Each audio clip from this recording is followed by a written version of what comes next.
பாலசுப்ரமணியம் ஐயா.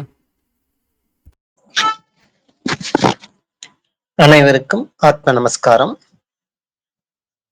இன்றைக்கு சித்த வேதம் இந்த புத்தகத்தினுடைய முதல் அத்தியாயம் ஆரம்பத்திலிருந்து நம்ம பார்க்கலாம்.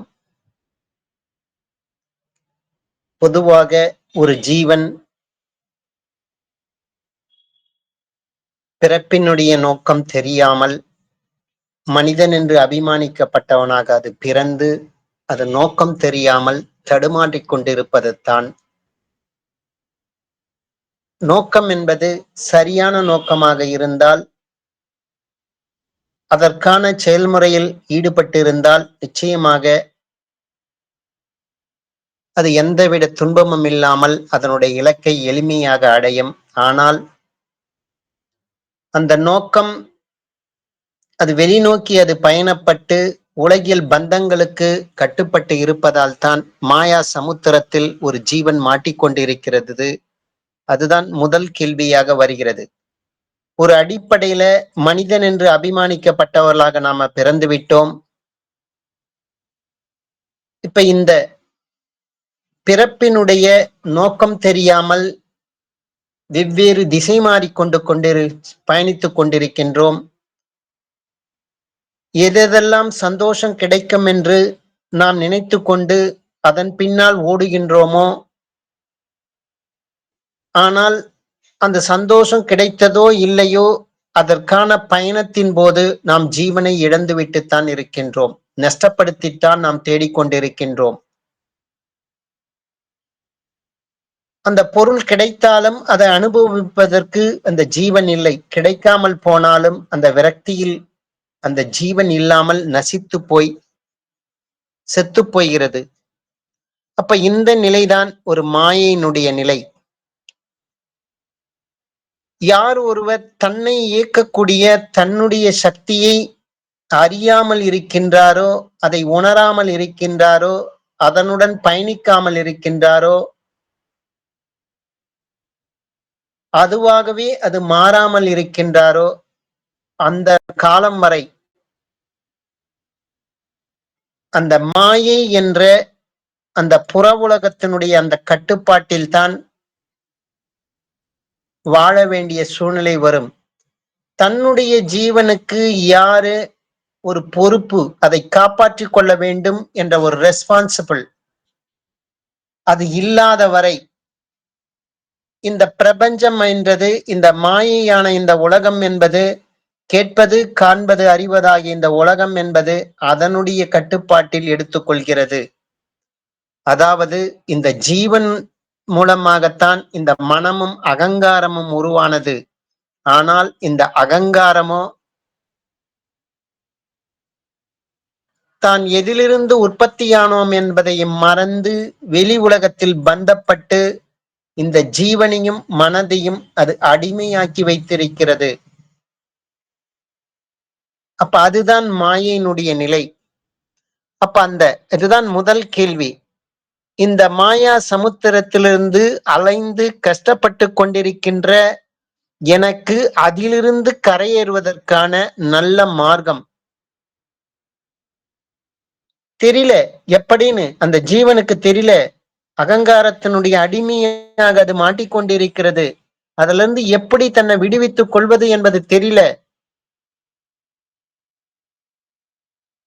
ஆனா விடுவிக்கணும்னு ஒரு நோக்கம் இருக்கிறது, ஆசை இருக்கிறது, தன்னுடைய ஜீவனை காப்பாற்றிக் கொள்ள வேண்டும் ஒரு எண்ணம் இருக்கிறது. அது தெரியல. அதுக்கான ஒரு வழிமுறையை பக்தி விசுவாசத்துடன் கேட்டுக்கொள்கின்றேன்.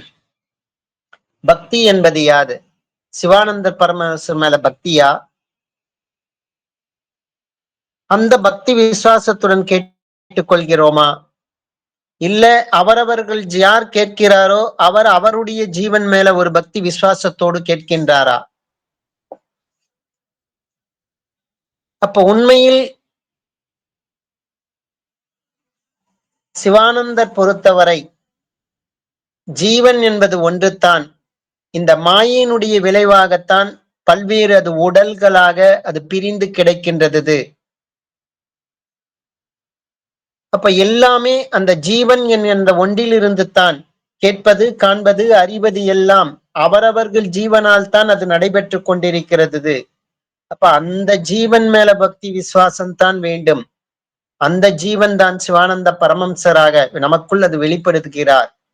ஜெகத் ஜோதியாக தானாய் தன்மயமாக தீரும்போது அந்த ஜீவன் தான் ஜெகத் ஜோதியாக நமக்குள் அது பிரகாசிக்கின்றது. அப்ப தன்னுடைய ஜீவன் மேல யாருக்கு உண்மையாக காப்பாற்றிக் கொள்ள வேண்டும் என்கின்ற அந்த பக்தி விசுவாசம், அந்த ஜீவன் மேல ஒரு விசுவாசம், ஒரு ஆழமான தன்னை அது கரையேற்றக்குள்ள இதுதான் இந்த மார்க்கம்,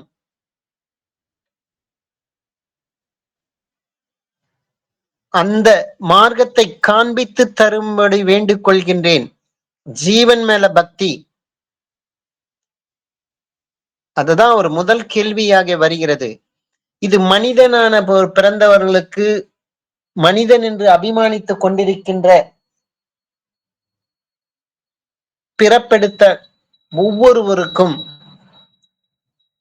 இந்த நிலை என்பது அத்தியாவசிய தேவையாகிதான் இருக்கிறது. உலகத்தினுடைய தேவைகள் என்பது ஒரு அனாவசிய தேவைகள் தான். அது என்ன தன்னை காப்பாற்றிக் கொள்ள அந்த வழிமுறை, அதுக்குத்தான் எப்படின்னு எனக்கு தெரியல, இதுக்கான வழியை எனக்கு காட்டிக் கொடுங்கள். அப்போ பாத்தீங்கன்னா, அன்புள்ள சிஷ்யா, மாயா சமுத்திரத்திலிருந்து எங்கே கரைவதற்கான மார்க்கம்? எல்லாம் அல்ல ஈஸ்வரனுடைய சேர்வதற்கு. அப்ப தன்னை இயக்கக்கூடிய அந்த அடிப்படை ஆதாரமாக தான் எங்கிருந்து நாம் உருவாகினோமோ அந்த இடத்திலேயே போய் மீண்டும் போய் சேருவதற்கு அந்த ஜீவன், அதற்கான வழிமுறையைத்தான்.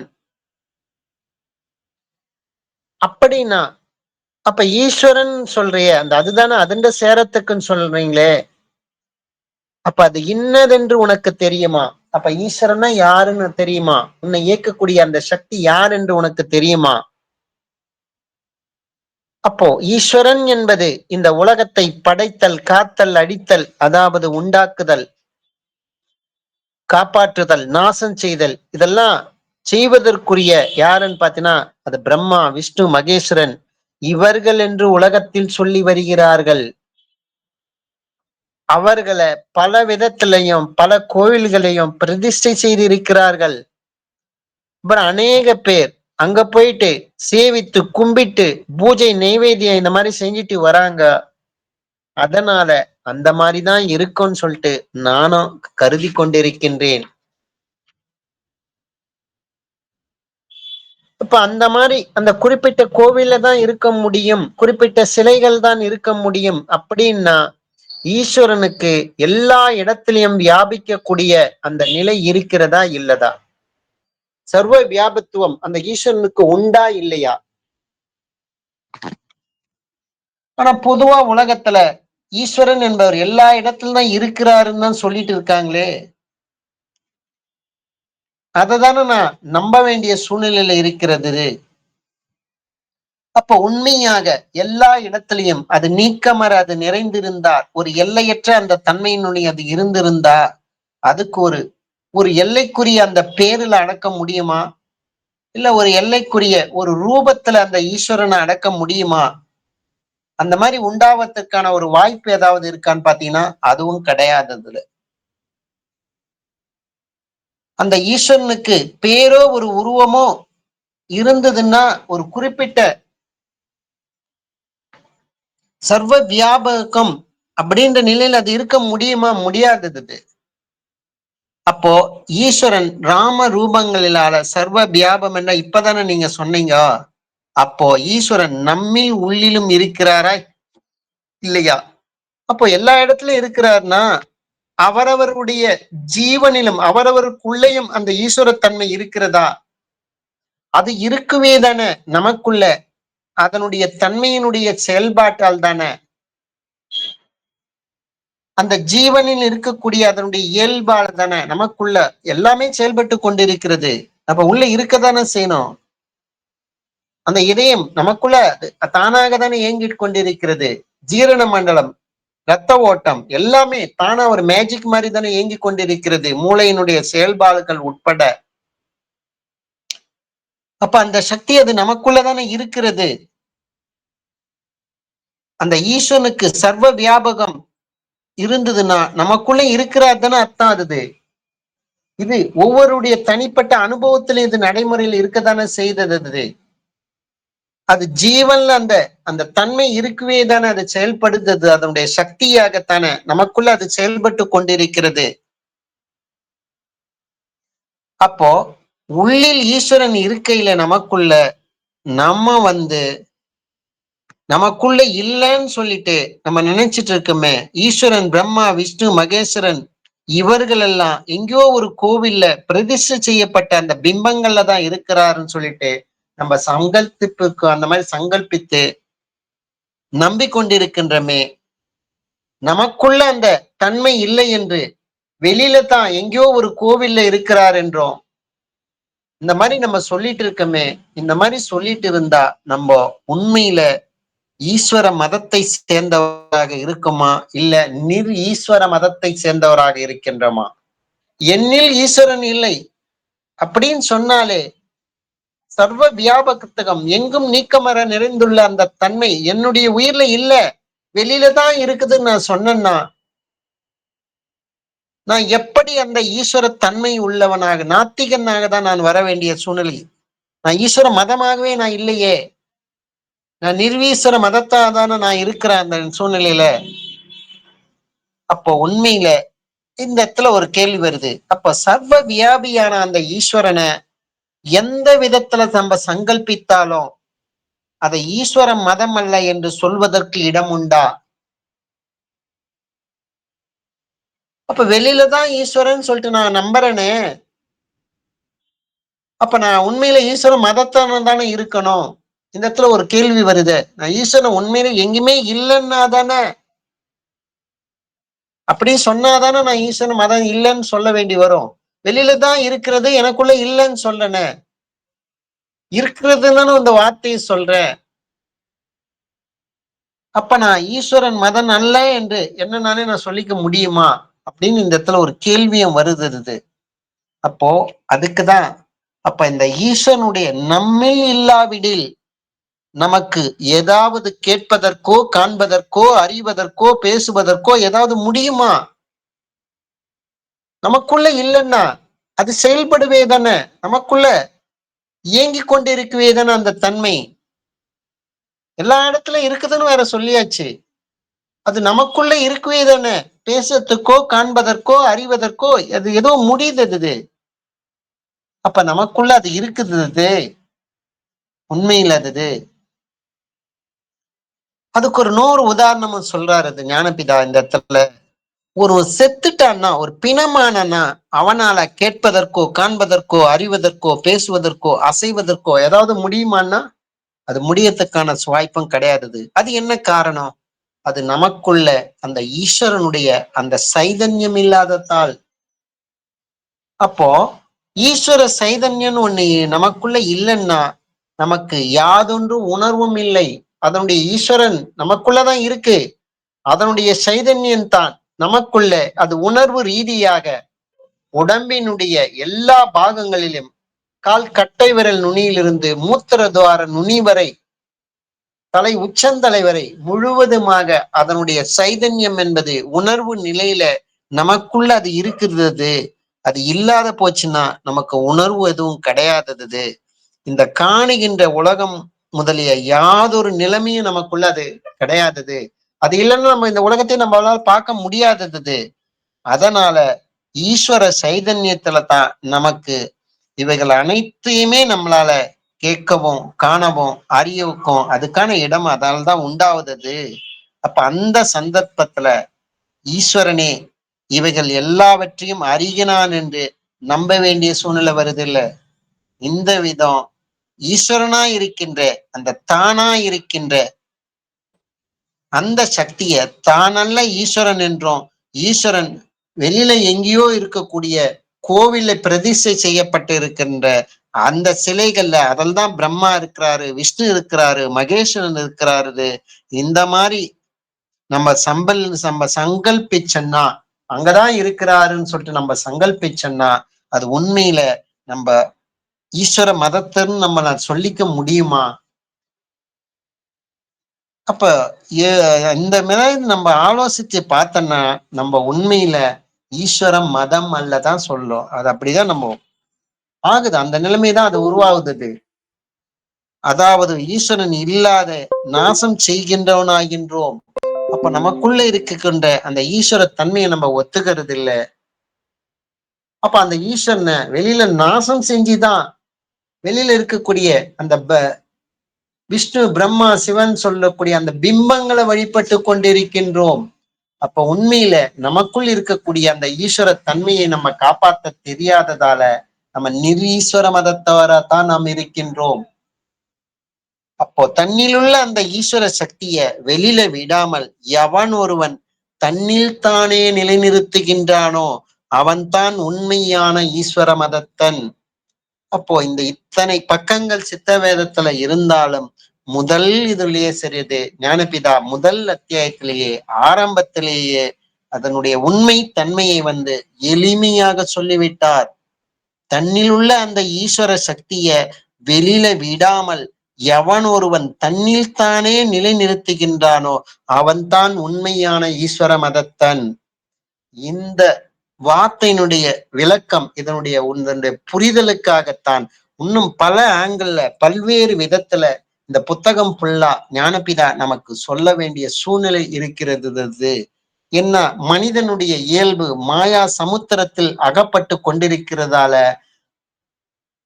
அவன் நம்புவதற்கு பல்வேறு விதமாக இயல்பாகவே அவனுக்குள் ஏற்படக்கூடிய பல்வேறு விதமான சந்தேகங்களுக்கு எந்த அளவுக்கு அதுல எளிமையாக நமக்கு புரிய முடியுமோ அந்த அளவுக்கு நமக்கு ஞானபிதா உணர்த்தி இருக்கிறாரு.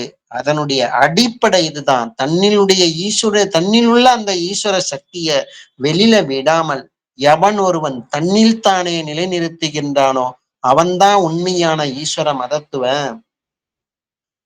அப்போ அந்த மாதிரி ஈஸ்வர சக்திய வெளியில விடாம எப்படி அது நமக்குள்ள அதை நிலைநிறுத்துறது? அதுக்கான ஒரு மார்க்கத்தை எனக்கு காண்பித்து கொடுக்கும்படிதான் சீடன் கேட்கிறாரு. அந்த மார்க்கத்தை காண்பித்து தருபவர் யாருன்னு பாத்தீங்கன்னா அவர்தான் குரு அப்படின்னு சீடன் சொல்லும். அப்ப குரு என்பவர் யாரு அப்படி ஒரு கேள்வி வருது இந்த இடத்துல. அந்த குருத ஈஸ்வரன் தான் அது குருவாக வருகிறார். குரு என்பது உண்மையில ஈஸ்வரன் தான் நமக்கு வெளியில இருந்து குருவாக நமக்கு இத பற்றி காண்பித்து கொடுப்பாரு அப்படின்னு சீடன் சொல்றது. அதுதான் என்னுடைய நம்பிக்கைன்றது. அப்ப பாத்தீங்கன்னா அதுக்குதான் ஞானபிதா சொல்றாரு, ஈஸ்வரன் குருவாக வருவதற்கு ஒரு காலம் வாய்ப்புக்கு வருவதற்கு இடமில்லை. ஏன்னா ஈஸ்வரன் நாம ரூபங்களிலாலும் எங்கும் நிறைந்திருக்கிற அந்த வஸ்து அததானே இப்பதானே அதை பத்தி தான் நீ தானே சொன்ன அப்படி உள்ள ஒரு வஸ்து நம்மிலிருந்து அது வேறுபட்டாதானே நான் வேற ஈஸ்வரன் வேற அப்படின்னு வேறுபட்டாதானே அது குருவாக அது வருவதற்கான அது வாய்ப்பு இருக்கிறது. அப்ப உண்மையில ஈஸ்வரன் நம்மளிருந்து அது வேறுபட்டு இருக்கிறாரா? இல்ல, நமக்குள்ளதானே அது இருந்து செயல்பட்டு கொண்டிருக்கிறார். அப்ப நம்மிலிருந்து அது பின்னப்பட்டு வந்தாதானே ஈஸ்வரன் வெளியில இருக்கிறாருன்னு நம்ம சொல்ல முடியும். அப்படி இருக்கிற அந்த வஸ்து நமது குருவாக வர்றதுக்கு இடம் கிடையாதது. காரணம், குருவென்று வந்ததுன்னா நம்மிலிருந்து வேறுபடுத்திதான் நம்ம சங்கல்பிக்கின்றோம். அப்போ குரு வேறுபாடு ஆகிறது. அந்த மாதிரி வேறுபடும் போது ஈஸ்வரன் குருவாக வர்றதுக்கு இடம் உண்டான்னா அது கண்டிப்பாக கிடையாதது. அது ஈஸ்வர சைதன்யம் நமக்குள்ள இல்லைன்னு வச்சு நம்மள இருந்து வேறுபட்டு வெளியில ஈஸ்வரன் வந்துட்டாருன்னா நமக்குள்ள அந்த ஈஸ்வர சைதன்யம் இல்லை. ஏன்னா நம்ம பிணமாதான் ஆயிடுவோம். ஏன்னா அந்த ஈஸ்வரத்தன்மை நம்மள இருந்து வெளியில போயிடுச்சது. அந்த வஸ்துவ நம்மிலிருந்து குருவாக வேறுபடுத்தும் போதுதான் நாம பிணமாகின்றோம் அல்லவா? அந்த மாதிரி பார்க்கும்போது ஈஸ்வரன் குருவாக வருவதற்கு இடம் உண்டான்னு பாத்தீங்கன்னா அப்ப இந்த மாதிரி நம்ம ஆலோசிச்சு பார்த்தோம்னா ஈஸ்வரன் குருவாக வரத்துக்கு இடம் கிடையாதது. அப்போ ஈஸ்வரன்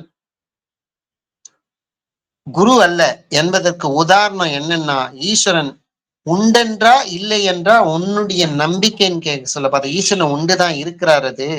அந்த ஈஸ்வரன் ஒரு சமயத்தில் ஒரு குறிப்பிட்ட நேரத்துல மட்டும்தான் நமக்குள்ள இருக்கிறாரா, இல்ல எப்போதுமே நமக்குள்ள இருக்கிறார்னா? எல்லா சமயத்துல இருந்துதான் நமக்குள்ள அந்த ஜீவனாக அது செயல்பட்டு கொண்டிருக்கிறது. அது நம்ம தூங்குற சமயத்துல ஈஸ்வரன் உண்டா இல்லையான்னு பாத்தீங்கன்னா உண்டுன்னு தான் சொல்ல வேண்டியும். அந்த சமயத்துல நமக்கு அருகில குரு வந்திருந்தாருன்னா அவரால நம்மளால அறிய முடியுமான்னா முடியாதது. அதுக்கு என்ன காரணம்னு பாத்தீங்கன்னா, நம்ம தூங்கும் சமயத்துல ஈஸ்வரன் இருக்கு. நம்ம நம்ம தூங்கும் சமயத்துல ஈஸ்வரன் உண்டல்லவா? அந்த சமயத்துல நீர் அறியாமல் இருப்பதற்கு என்ன காரணம் என்னன்னு பாத்தீங்கன்னா, அதை சொல்ல முடியுமான்னா அது சீடன் சொல்ல முடியாத இருக்கு. அது காரணம் ஈஸ்வரனுக்கு 2 நிலைமைகள் இருக்கின்றன. அதுதான் என்னன்னு பாத்தீங்கன்னா, ஒண்ணு சகலத்துவம், ஒண்ணு நிஷ்கலத்துவம். இந்த 2 நிலைமைகள் ஈஸ்வரனுக்கு இருக்கிறது. உண்மையில அந்த சமய அதை எப்போ நமக்குள்ள அந்த ஈஸ்வரன் களங்கம் இல்லாத நிலைதான் இதுல சகலத்துவம் என்ற ஈஸ்வரனுடைய நிலை. அதாவது நிஷ்கலத்துவம் என்ற நிலை. அது கலங்கப்படக்கூடிய நிலைதான் அது சகலத்துவம் என்ற நிலை. அது அப்போ எப்ப ஈஸ்வரனுக்கு சகலத்துவமாக சம்பவிக்கின்றதோ அந்த சமயத்துலதான் அந்த ஈஸ்வரன் சகுனனாகி, அதாவது குணம் உண்டாகுது. அப்ப அந்த கலக்கமுள்ள அசையக்கூடிய அந்த நிலைமையில தான் சரியது அந்த ஈஸ்வரனுக்கு அந்த குணங்கள் உண்டாகி, அப்பதான் அதனுடைய விகாரங்கள் உண்டாகி படைப்பு, காத்தல், அழித்தல் இந்த மாதிரி உண்டாகுது. அந்த சமயத்துலதான் நமக்கு அந்த ராக துவேஷமும் நமக்குள்ள அது உண்டாகுது. அந்த மாதிரி வர சொல்லதான் அந்த விருப்பு வெறுப்பு இவைகளுக்கு நமக்குள்ள அமையுது. அப்ப ஈஸ்வரனுக்கு எப்போ அந்த ஈஸ்வரனுக்கு நிஷ்கலத்துவம் என்ற ஒரு நிலை, களங்கம் இல்லாத நிலை அடைகிறதோ அப்பதான் அந்த ஈஸ்வரனுடைய குணம் இயல்பாகவே அது நிர்குணமாக, அதாவது நிர்விகாரியாகவும் இருக்கிறது, குணங்களற்ற நிலைமையில இருக்கிறது. அப்புறம் அந்த இதுலதான் பாத்தீங்கன்னா சிருஷ்டி சிதி சம்பாதிகளா ராக துவேஷம் இல்லாத இந்த மாதிரி படைப்பு, காத்தல், அழித்தல் இந்த மாதிரி இல்லாததாகி ராக துவேஷம் இல்லாதாவி அது நமக்குள்ளவே அது தானாய் அது தன்மயமாகி அந்த நிஷ்கலம் என்ற நிலையில தான் அது நமக்குள்ள இருக்கிறது என்பதுதான் ஞானபிதா நமக்கு இந்த இடத்துல தெளிவுபடுத்துறாரு. இதனுடைய தொடர்ச்சியை நாளைக்கு நம்ம பார்க்கலாம். அனைவருக்கும் ஆத்ம நமஸ்காரம். உடம்பினுடைய சகலவிதமான பாகங்களிலும் பரவி எப்பொழுதும் விட்டு பிரியாமல் ஸ்நேகம், மோகம் முதலிய கெட்ட வழக்கங்களை உண்டாக்கி கொண்டிருக்கின்ற ராகத்து பேசாதிகளான விருப்பு வெறுப்பு எனும் பெரும் வியாதிகள் யார் ஒருவரால் வேறொரு அறுக்கப்படுகிறதோ அந்த அசாதாரண வைத்தியருக்கே நமஸ்காரம்.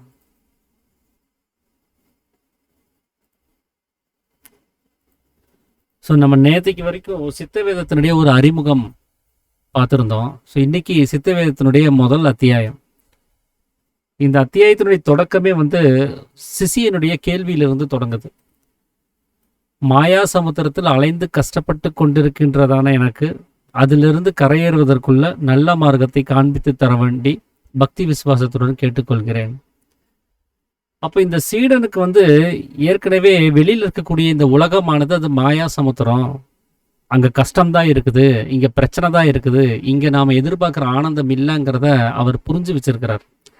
அதனால தான் நம்மளை மாதிரி வெளியில் இருக்கக்கூடிய உலக சார்ந்த விஷயங்களில் அந்த ஆனந்தத்தை தேடாமல், அந்த சொல்யூஷனை தேடாமல் அவர் இங்கே இல்லைங்கிறத நான் புரிஞ்சுக்கிட்டேன், வேற எங்கே இருக்குங்கிறத எனக்கு காமிச்சு கொடுங்கன்னு சொல்லி கேட்குறாரு. ஸோ இதுதான் இந்த ஒரு புரிதல் தன்மை தான் ஆன்மீகத்தினுடைய ஒரு அடிப்படையான ஒரு நிலைமைன்னு நான் நினைக்கிறேன். அதுதான் எலிஜிபிலிட்டின்னு நான் நினைக்கிறேன். ஏன்னா வெளியில் ஒன்றுமே இல்லை அப்படிங்கிற நம்பிக்கை நமக்கு எப்போ உண்டாகுதோ அப்போ தான் உள்ளுக்குள்ளார இருக்குதா இல்லை வேற எங்கே இருக்குங்கிற தேடலே தொடங்குது. இங்கே எங்கேயாவது இருக்குங்கிற லேசாக ஒரு நம்பிக்கை இருந்தால் கூட அது பின்னாடி ஓடிக்கிட்டே இருப்போம். இதை செய்யலாம், அதை பண்ணலாம், அங்கே போய் இது அடையலாம் அப்படின்னு சொல்லி எதையாவது ஒரு விஷயத்தை நம்ம வெளிமுகமாக பயணிச்சுக்கிட்டே தான் இருப்போம். இந்த வெளிமுக பயணம் நிற்கணும் அப்படின்னு சொன்னால் இந்த வெளியில் அது இல்லை, நமக்கு தேவையானது இங்கே இல்லை அப்படிங்கிறத நம்ம சரியாக புரிஞ்சிருந்தா தான் முடியும். அதனால் ஈஸ்வரனை பற்றின அந்த நிலைமை ஏன் அவரை பற்றி பிடிக்க வேண்டியது இருக்குது அப்படின்னா இந்த பந்தங்கள்லேருந்து விடுதலை ஆகிறதுக்கு தான். அந்த பற்றே இல்லாத ஒருத்தரை பற்றி பிடிக்கிறது மட்டுமே தான் பற்றிலிருந்து விடுதலை ஆகிறதுக்கான ஒரு வழி அப்படின்னு சொல்லி திருவள்ளுவர் கூட அவருடைய குரல்ல சொல்லியிருப்பார். பற்றுக பற்றற்றானை பற்றியவை பற்று விடற்கு அப்படின்னு சொல்லி அவர் கூட சொல்லியிருப்பார். அப்போ இந்த கஷ்டத்துலேருந்து நம்ம விடுதலை ஆகணும்னா அதுக்கு ஒரே ஒரு சொல்யூஷன் எங்கே இருக்குது அப்படின்னா அது ஈஸ்வரன் கிட்ட தான் இருக்குது. இப்போ அந்த ஈஸ்வரனையும் வெளியில் தேடியாச்சு, வெளியில் அவர் கிடைக்கல. அப்படிங்கிறப்ப தான் இப்போ வேற எங்கே இருக்கிறாரு அப்படிங்கிற அந்த கேள்வியோட இந்த சித்தவேதம் வந்து தொடங்குது. அப்போ அவர் வெளியில் இல்லை, வெளியில் இதுக்கான சொல்யூஷன் இல்லைங்கிறத இந்த கேள்வியே அந்த சீடனுடைய மனநிலைமையை நல்லாவே பிரதிபலித்து காமிக்குது. ஸோ நமக்கும் இது போல் வெளியில் இருக்கக்கூடிய விஷயங்களில் நாம் எதிர்பார்க்கக்கூடிய அந்த ஆனந்தம் இல்லை அப்படிங்கிற தீர்மானம் நமக்கு வந்தால் தான் நம்ம ஃபர்தராக உபதேசம் வாங்கிட்டு இந்த மார்க்கத்தில் பயணிக்கவே முடியும். இல்லை இதில் ஏதாவது ஒன்று வெளியில் நமக்கு ஒரு திருப்தி அளிக்கிற அளவுக்கு இருக்குதுன்னு சொல்லி நம்பியிருந்தோம் அப்படின்னு சொன்னால் உள்ளுக்குள்ளே பயணிக்கிறதுக்கு இந்த மனமானது விடுறதில்ல. வெளியில் இருக்கக்கூடிய செயல்கள்லையே அது பந்தங்களை ஏற்படுத்தி அதிலே பயணிக்க விட்டுட்டே இருக்குது. அதனால் இதுதான் அந்த ஆன்மீகத்துக்குள்ள உள்நிலை பயணத்துக்கு போகிறதுக்கான எலிஜிபிலிட்டி அப்படின்னு சொல்லி நான் நினைக்கிறேன். அதுவும் அவர் சரியாக புரிஞ்சு வச்சிருக்கிறாரு. எங்கே அப்படின்னா அதில் தான் சாமி கேட்டிருப்பாரு, எங்கே கரையேறதுக்கு நீ வந்து வழி கேட்குற, அந்த கரை எதுன்னு உனக்கு தெரியுமா, எங்கே போய் சேர்ந்தா உன்னுடைய அந்த நீ எதிர்பார்க்கக்கூடிய ஆனந்தம் கிடைக்கும்னு உனக்கு தெரியுமா அப்படின்னு சொல்லி கேட்டால் ஆமாம் தெரியும், எல்லாம் வல்ல ஈஸ்வரனிடத்தில் அப்படின்னு அவர் பதில் சொல்லியிருப்பார். அப்போ அவருக்கு சொல்யூஷன் தெரிஞ்சிருக்குது, அது எங்கே இருக்குது, எப்படி அதை போய் அடையிறதுன்னு தான் அந்த சீடனுக்கு தெரியல. நமக்கும் அந்த சொல்யூஷன் என்னன்னு தெரியும். இறைவன்கிட்ட போனால் எல்லா பிரச்சனையும் சால்வ் ஆயிருங்கிறது நமக்கு தெரியும், அங்கே போனால் ஆனந்தம் கிடைக்கும்னு தெரியும். ஆனால் அவர் எங்கே இருக்கிறாரு, எப்படி போய் அவர் அடையிறதுங்கிறது தான் நாமளும் தெரியாமல் இருக்கிறோம். அப்போ நம்மளுடைய மனநிலைமையில தான் இந்த சீடனுடைய மனநிலைமையும் சரியாகத்தான் பொருந்தி போயிருக்குது. ஆனால் ஈஸ்வரன்கிட்ட தான் போகணுங்கிறது தெரிஞ்சு போச்சு. ஆனால் இப்போ அந்த ஈஸ்வரன் எப்படி இருக்கிறாருன்னு அடுத்தது தெரியணும். நம்ம பார்த்ததில்ல, பார்த்தவங்க யாராவது ஏதாவது அடையாளங்களை சொல்லி வச்சுருக்கணும், அவர் இந்த வகையில் இருந்தாருன்னு. இப்போ நம்ம முன்பின் தெரியாத ஒருத்தரை நம்ம வரவேற்கிறதுக்கு ஒரு ரயில்வே ஸ்டேஷனுக்கோ பஸ் ஸ்டாண்டுக்கோ போகிறோம் அப்படின்னு சொன்னால் அவர் சில அடையாளங்களை சொல்லியிருப்பார். நான் இந்த கலர் சட்டையை போட்டிருக்கிறேன், நான் கண்ணாடி போட்டிருப்பேன், என்னுடைய தலைமுடி நான் இப்படி வாரி சீவி இருப்பேன், நான் இந்த கலர் பேண்ட்டு போட்டிருப்பேன் அப்படின்னு ஏதாவது ஒரு அடையாளத்தை அவர் சொல்லியிருந்தா தான் நாம் அவரை போய் அவரை சந்தித்து அந்த அடையாளத்தின் மூலமாக அவர் யாருங்கிறத தெரிஞ்சுக்கிட்டு அவரை நாம் கூப்பிட்டு வர முடியும். அந்த மாதிரி இது வரைக்கும் ஈஸ்வரனை பற்றி உணர்ந்தவங்க ஈஸ்வரனை பற்றின அடையாளங்களை இங்கே சொல்லியிருக்கிறாங்களா, அதையாவது நம்ம தெரிஞ்சு வச்சிருக்கிறோமா அப்படிங்கிறதையும் அடுத்தது கவனிக்கணும். அப்போ ஈஸ்வரன் அப்படின்னு சொல்லியிருக்கிறாங்களே அது என்னன்னு உனக்கு தெரியுமா அப்படிங்கிறதையும் அந்த அடையாளமாவது உனக்கு தெரியுமான்னு சொல்லியும் சாமி கேட்குறாரு. எதுக்காகனா அவர் எந்த அளவுக்கு அந்த சீடன் கிரகிச்சு வச்சிருக்கிறாருங்கிறத ஒரு எக்ஸாம் பண்ணி பார்க்கணும். அவருடைய மனநிலைமையினுடைய அந்த புரிதல் தன்மை எந்த வகையில் இருக்குதுங்கிறத தெரிஞ்சுக்கணும். அதுக்கு தகுந்தபடி தான் இப்போ நம்ம இங்கே பதில் சொல்ல வேண்டியதாக இருக்கும். இந்த குரு தன்மையில் இருக்கக்கூடியவங்களுடைய நிலைமையே அப்படிதான். நான் ஒரு சீடனுடைய மனநிலைமையை சரியாக புரிஞ்சுக்கிட்டு அதை கிரகிச்சுக்கிட்டு தான் அதுக்கு தகுந்தபடி தான் பதில் சொல்ல முடியும். சீடன் எல்கேஜி லெவலில் புரிதல் தன்மையை வச்சுட்டு இருக்கிறவர்கிட்ட போய் நம்ம 12th ஸ்டாண்டர்டில் இருக்கக்கூடிய sine theta, cos theta, tan டீட்டாவை பற்றியெல்லாம் அங்கே பேசணும்னு சொன்னால் அவருக்கு ஒன்றும் புரியாது. அப்போ அந்த சீடனுடைய மனநிலைமையை சரியாக கிரகிச்சு அது அவருக்கு புரிகிற மாதிரி சொல்கிறது தான் ஒரு குருவனுடைய வேலை. ஸோ அதைத்தான் இங்கே சாமி வந்து ஒவ்வொரு கேள்வியாக திரும்ப திரும்ப அந்த சீடன்கிட்ட கேட்குறாரு. உனக்கு ஈஸ்வரனை பற்றின அடையாளங்கள் ஏதாவது தெரியுமா, ஈஸ்வரனை பற்றின ஏதாவது ஒரு விஷயத்த தெரிஞ்சு வச்சிருக்கிறியா அப்படின்னு பார்த்தா நம்மளை மாதிரி தான். நமக்கு எப்படி சின்ன வயசில் சொல்லி கொடுத்துருப்பாங்க, ஈஸ்வரன் அப்படிங்கிறவர் படைக்கும் தொழிலை செய்கிறவர், காக்கும் தொழிலை செய்கிறவர், அழிக்கும் தொழிலை செய்கிறவர். படைக்கும் தொழிலை செய்யக்கூடியவர் பிரம்மா, காக்கும் தொழிலை செய்யக்கூடியவர் விஷ்ணு, அழிக்கும் தொழிலை செய்யக்கூடியவர் சிவன், அதாவது மகேஸ்வரன் அப்படின்னு சொல்லி தான் நாமளும் உலகத்தில் சொல்லி கொடுத்ததை நாமளும் புரிஞ்சு வச்சிருக்கிறோம்.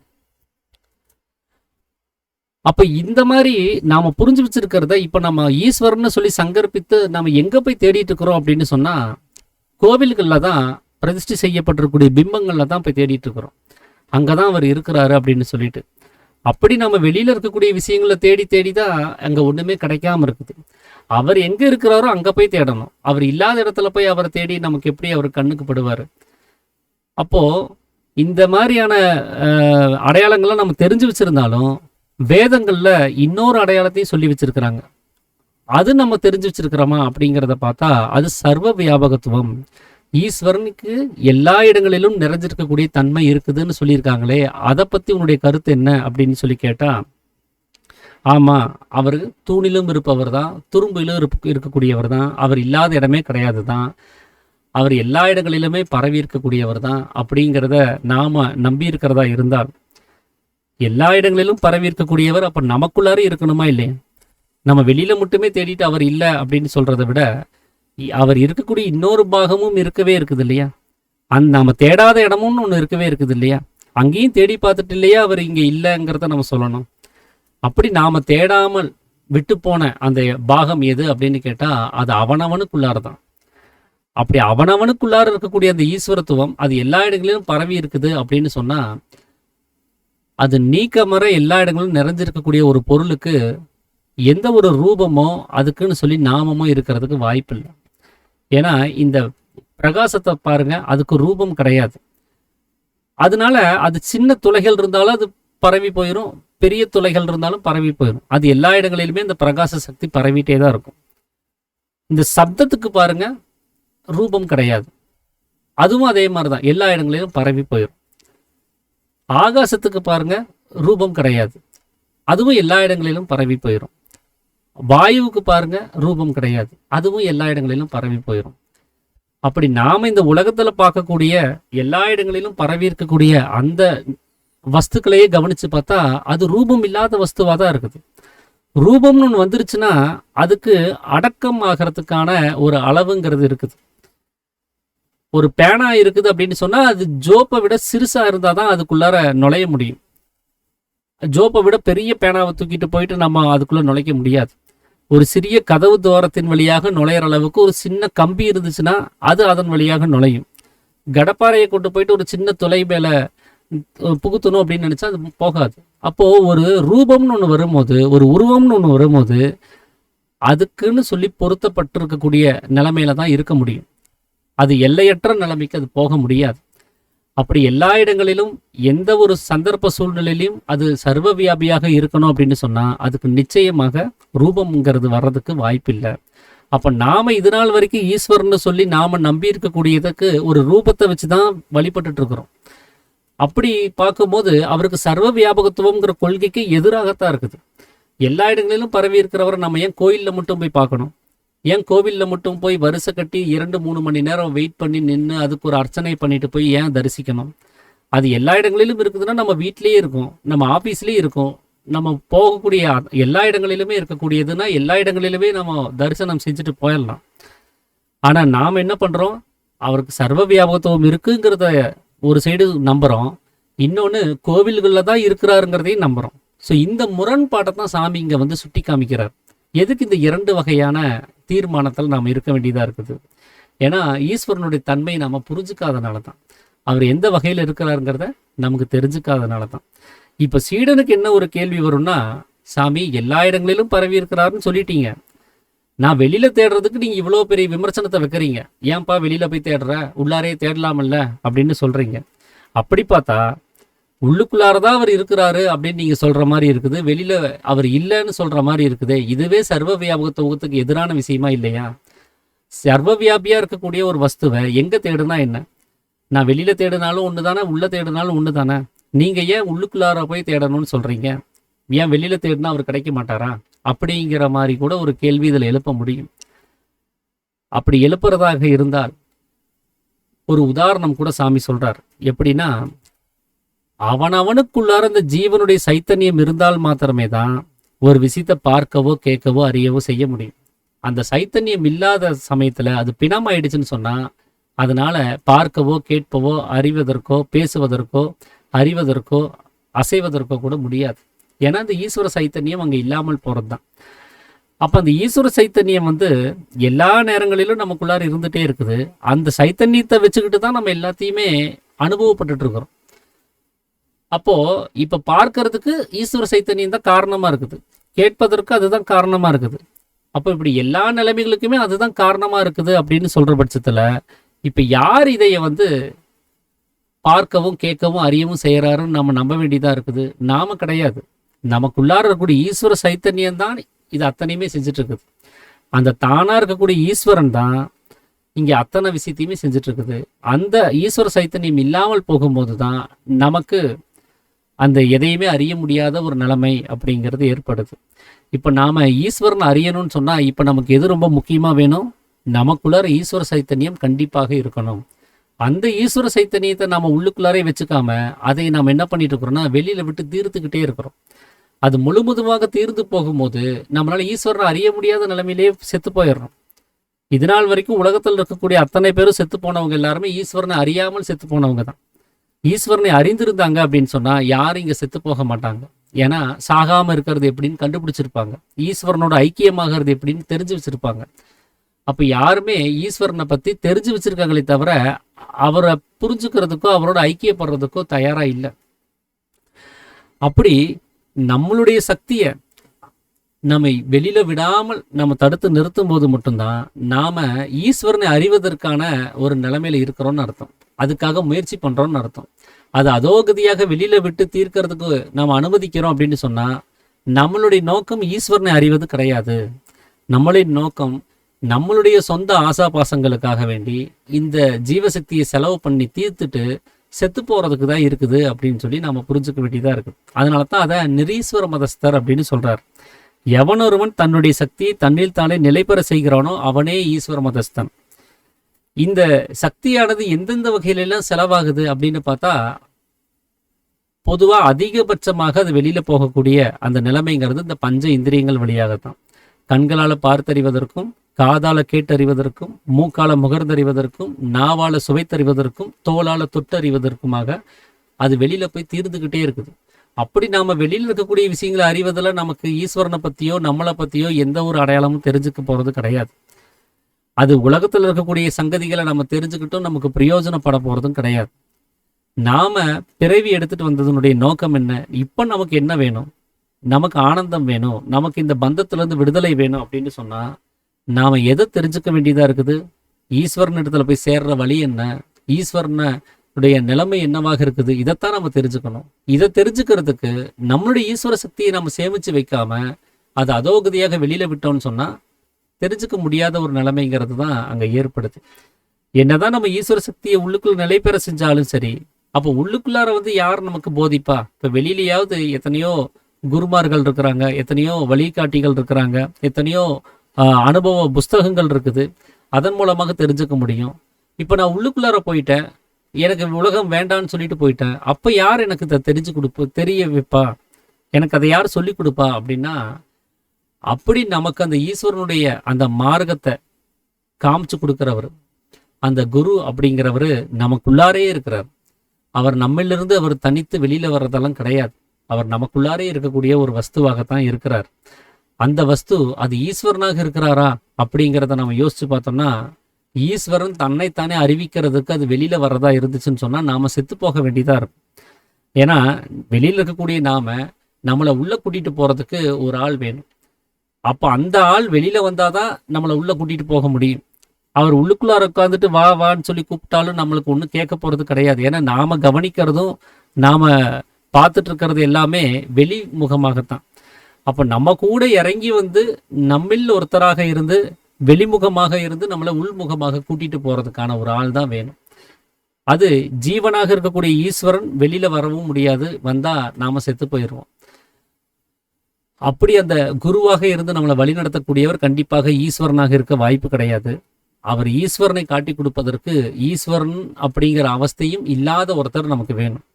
நாம் அப்படி நான்கிற நிலைமையும் இல்லாமல் ஈஸ்வரன்கிற தான்கிற நிலைமையும் இல்லாமல் மூணாவது நிலைமையில ஒருத்தர் வேணும். இந்த ரெண்டு பேத்துக்கும் மீடியேட்டரா ஒருத்தர் வேணும். இந்த நான்கிற அகங்காரத்தையும் தான்கிற ஈஸ்வரனையும் இணைக்கக்கூடிய பாலமாக ஒருத்தர் வேணும். அப்படிப்பட்ட ஒருத்தர் தான் இங்க குருவாக இருக்கிறதுக்கான வாய்ப்புங்கிறது இருக்குது. இப்போ நம்மிலிருந்து ஒருத்தர் குருவாக வராரு அப்படின்னு சொன்னா அவர் எல்லா நேரங்களிலுமே அவரை நம்ம கவனிக்க முடியறது கிடையாது. இப்போ நம்ம தூங்கிட்டு இருக்கிறோம் அப்படின்னு சொன்னா நம்ம பக்கத்தால ஒரு குரு நிக்கிறாரு அப்படின்னு சொன்னா நமக்கு தெரிய போறது இல்லை. ஒன்னா அவர் நம்மளை தூக்கத்துல இருந்து கலைக்கணும். தூங்கிட்டு இருக்கிறக்கூடிய நம்மளை அந்த அகங்காரத்தினுடைய விழிப்பு நிலைமைக்கு கொண்டு வரணும். அப்பதான் யாரோ பக்கத்துல வந்திருக்காங்கிறதே நமக்கு தெரிய வரும். அவர் உள்ளுக்குள்ளாரே இருந்தாரு நாம தூங்கிட்டு இருக்கிறோம்னு சொன்னா நமக்கு ஒன்றும் இங்க தெரிய போறதும் கிடையாது. அப்ப நமக்குள்ளார இருக்கக்கூடிய அந்த குருவாக இருந்து நம்மளை செயல்படுத்தக்கூடியவர் யாராக இருக்க முடியும் அப்படின்னா அது மனமாகத்தான் இருக்க முடியும். அந்த மனமாகும் இந்த ஈஸ்வரனோட நம்மளை ஐக்கியப்படுத்தக்கூடிய அந்த வழிமுறையை சொல்லி கொடுக்கக்கூடியது. ஏன்னா அந்த மனதிற்கு தான் அந்த ஈஸ்வரனோட அதிக அளவில் தொடர்பு இருக்குது. அந்த மனம் தான் ஈஸ்வரனை சரியாக அறிந்து வைத்திருக்குது. இப்போ நம்மளுடைய மனதுக்கு அது தெரியாமல் இருக்கலாம். ஏன்னா நம்ம மனசை வெளியில விட்டு அதை பழக்கப்படுத்தி வச்சிருக்கிறோம். அது அகங்காரத்தோட சேர்ந்துக்கிட்டு நம்மளுடைய சொந்த ஆசா பாசங்களுக்கு இணங்கி அது நடந்துட்டு இருக்குது. இந்த அகங்காரத்திலிருந்து மனதை தனியாக தவிர்த்து அதை உள்நிலைப்படுத்தும் போது தான் அது ஈஸ்வரனை நமக்கு காட்டி கொடுக்கக்கூடிய ஒரு நிலைமைங்கிறது நமக்கு உண்டாகும். அதுதான் புரோகிதர் அப்படின்னு சொல்லக்கூடிய நிலைமை. இந்த புரோகிதர் அப்படின்னு சொன்னா இந்த கோவில்கள்லாம் கவனிச்சு பார்த்தா ஒரு அடையாளத்தை நம்ம கவனிக்க முடியும். உள்ளுக்குள்ளார பிரதிஷ்டை செய்யப்பட்டிருக்கக்கூடிய ஒரு பிம்பம் இருக்கும். அந்த புரோகிதர் என்ன பண்ணுவார்னா எல்லா நேரங்களிலும் அவர் கர்ப்ப பாத்திரத்திலேயே அந்த கருவறையிலேயே அவர் இருக்க போறது கிடையாது. அவருக்குன்னு சொல்லி வேற வேலைகள்லாம் கூட கோயில்கள்ல இருக்கும். பூக்கள் பறிக்கிறதோ, பிரசாதம் கொடுக்கறதோ, வெளியில வர்றவங்ககிட்ட பேசுறதோ, அப்படி ஏதாவது ஒரு வேலைகளை அவர் செஞ்சுக்கிட்டு தான் இருப்பார். அவர் சதா காலமும் அவர் அந்த கருவறையிலேயே இருந்துக்கிட்டு வர்றவங்களுக்கெல்லாம் ஆரத்தி காமிக்கிறதே அவருடைய வேலையா இல்லை. அப்படி அவர் வெளி விஷயமாக ஈடுபட்டு இருக்கும் போது நாம் அவர்கிட்ட போய், சாமி நான் ஈஸ்வரனை தரிசிக்கணும், எனக்கு கொஞ்சம் அவரை காமிச்சு கொடுங்க அப்படின்னு சொல்லி கேட்டோம் அப்படின்னு சொன்னால், அவருக்கு உள்ளே போய் கொஞ்சம் வெயிட் பண்ணுங்க, நான் வரேன் அப்படின்னு சொல்லுவார். அப்போ நாம் முதல்ல உள்ளுக்குள்ளார போய் வெயிட் பண்ணணும். அதுக்கப்புறம் அவர் வருவார். வந்ததுக்கப்புறம் அவர் என்ன பண்ணுறாரு, ஆரத்தி எடுத்து அந்த சாமியினுடைய நாம சாமின்னு சொல்லி நாம் அபிமானிச்சிருக்கக்கூடிய அந்த பிரதிஷ்டை செய்யப்பட்டிருக்கக்கூடிய பிம்பத்தினுடைய முகத்துக்கு முன்னாடி ஒரு தீப ஆராதனை ஒன்று காமிக்கிறார். ஏன்னா அந்த கருவறை அப்படிங்கிறது எப்பவும் இருட்டாக தான் இருக்கும். அங்கே லைட்டெல்லாம் போட்டிருக்க மாட்டாங்க. எப்படி நாம கர்ப்ப பாத்திரத்தில் இருக்கும்போது அந்த இடம் இருட்டாக இருந்ததோ அதை அடையாளப்படுத்துறதுக்கு தான் அந்த கருவறையையும் இருட்டாவே வச்சிருப்பாங்க.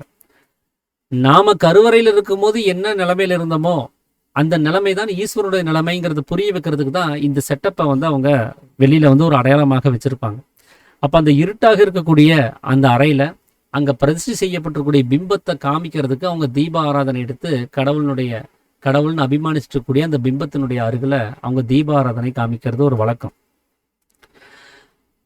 அப்படி அந்த புரோகிதர் எப்படி அவர் வெளி வேலைகளை செய்யும் போது அவரால் ஈஸ்வரனை காமிச்சு கொடுக்க முடியாத நிலைமையில இருந்து அதுக்கப்புறம் அவர் உள்ள வந்ததுக்கு அப்புறம் ஈஸ்வரனை காமிச்சு கொடுக்கக்கூடிய நிலைமைக்கு வராரோ, அது போலதான் நம்மளுடைய மனமும் இந்த அகங்காரத்தோட சேர்த்துக்கிட்டு வெளிமுகமாக பயணிச்சுட்டு வெளி வேலைகள்லாம் செஞ்சுட்டு இருக்கும் போது அதுகிட்ட போய் ஈஸ்வரனை காட்டி கொடுன்னு கேட்டா அதனால முடியாது.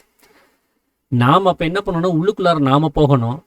நாம் அங்க உள்ளுக்குள்ளார போய் நிஷ்டையில வெயிட் பண்ணோம்னு சொன்னா இந்த மனம் உள்ளுக்குள்ளார வந்ததுக்கு அப்புறம் உள்ளுக்குள்ளார இருக்கக்கூடிய அந்த ஈஸ்வரனை நமக்கு அது காமிச்சு கொடுக்கும். இதுதான் ஈஸ்வரன், அவருடைய நிலைமையானது இந்த நிலைமையில தான் இருக்குதுங்கிறத காமிச்சு கொடுக்கும். அதனால தான் மனமே புரோகிதர் அப்படின்னு சாமி சொல்றதுக்கு காரணம். இந்த வெளியில இருக்கக்கூடிய புரோகிதருடைய வேலையை நம்மளுடைய மனசு அது உள்ளுக்குள்ளாரையே அது செஞ்சுட்டு தான் இருக்குது.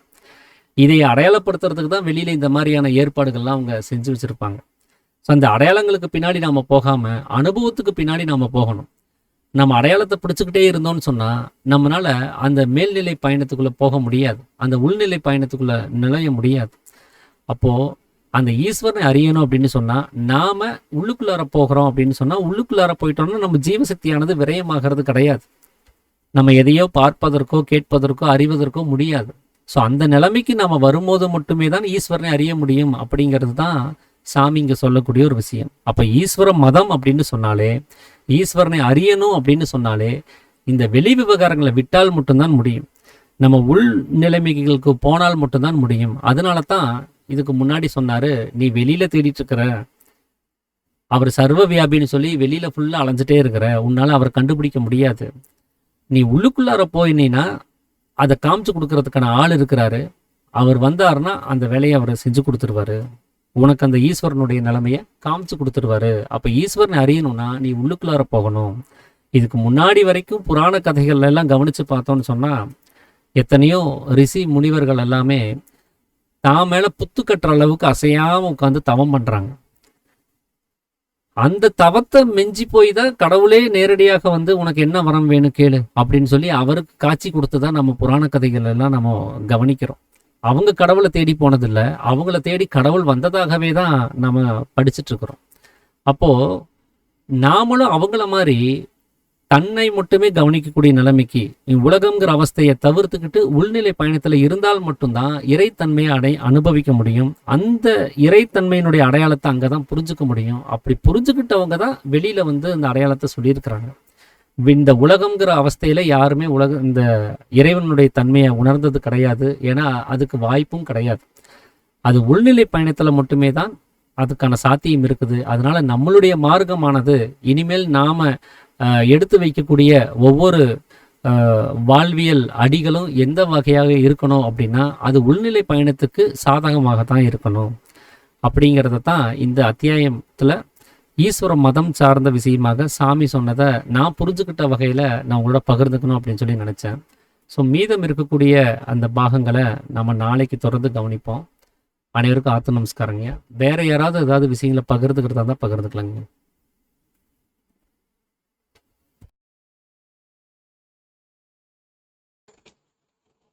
ஐயா ஒன்றும் இல்லைங்க, ரொம்ப சந்தோஷங்க. ஆத்ம நமஸ்காரம். ஆத்ம நமஸ்காரங்க. சரிங்க, அப்போ நிறைவு பண்ணிடலாங்களா? ரமேஷ் ஐயா நல்லா நல்லா ரொம்ப நீங்க நிதானமா நீங்க நல்லா அருமையா அமைஞ்சதா எனக்கு தோணுது. ஒருவேளை இதுக்கு முந்தி கேட்டதுனால நீங்க முழுசா கேட்டதுனால அப்படி தெரியல. ரொம்ப தெளிவான நுட்பமான பார்வையில அழகா சொன்னீங்க. ரொம்ப ரொம்ப சந்தோஷம். ஆத்ம நமஸ்காரம். ஆத்ம நமஸ்காரம்.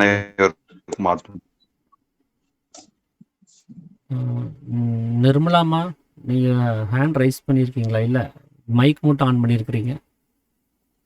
ஆத்ம நமஸ்காரம் சொல்ல பண்ணங்க ஐயா. சாரிங்க ஐயா. ஓகேங்க, சரிங்க.